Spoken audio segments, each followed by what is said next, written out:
Our media partners at the San Francisco Standard are following this race closely, as have we been here at ABC 7. Joining us now to talk about it is the Standard senior reporter, Josh Koehn. Thank you for joining us today, Josh. First, let's get up to speed on this recall for District Attorney Chesa Boudin. We've been following this, but how did all of this come about? How did we get here? Hi, Karina. Thanks for having me. Yeah, it's actually been a lot of different things that have got us to this point. DA Boudin, the recall really started about a year after he took office officially, but the effort to oust him started almost immediately after he was sworn in. DA Boudin came in on a wave of calls for criminal justice reform. And since that time, obviously, times have changed. Our priorities as a nation and world have changed because of the pandemic. And we've seen certain crimes rise, others fall. But in many ways, DA Boudin has been judged for all of the crises that San Francisco faces. And that is why he's being recalled today. And tonight we're going to know his fate. But when it comes to polling, how is it looking for him? Well, the polling has not really been in his favor. The San Francisco Standard, we did our own poll just a little bit ago, probably about a month ago, and it found that the majority of voters, about 57%, were in favor of the recall. About a fifth, around 21%, were undecided. So those numbers didn't look good for him. Other polling done also didn't look good. And we're seeing that right now the turnout is going to be lower than usual for a midterm election. And usually that means that more conservative voters will have a louder voice. And if he is recalled, what happens next? What's that process look like? It's a series of deadlines and dominoes have to fall. But basically, after tonight's election is completed, the Department of Elections will have 30 days to certify the results.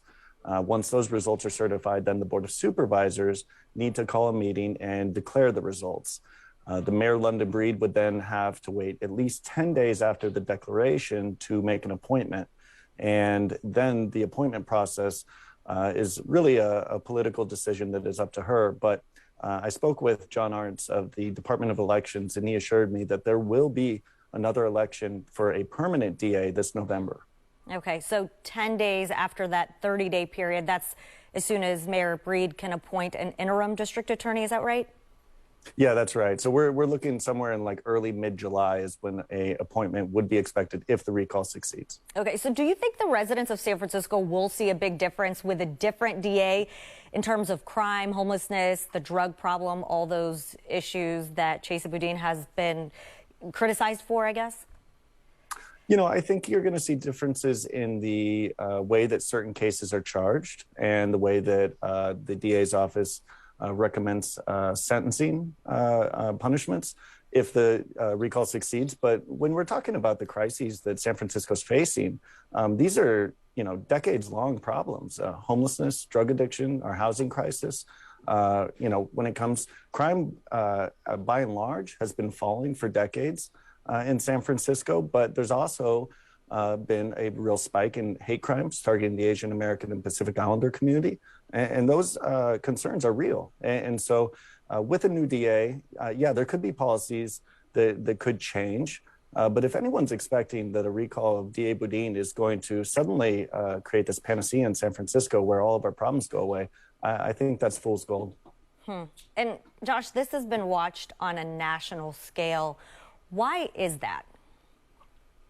Well, San Francisco is an international city.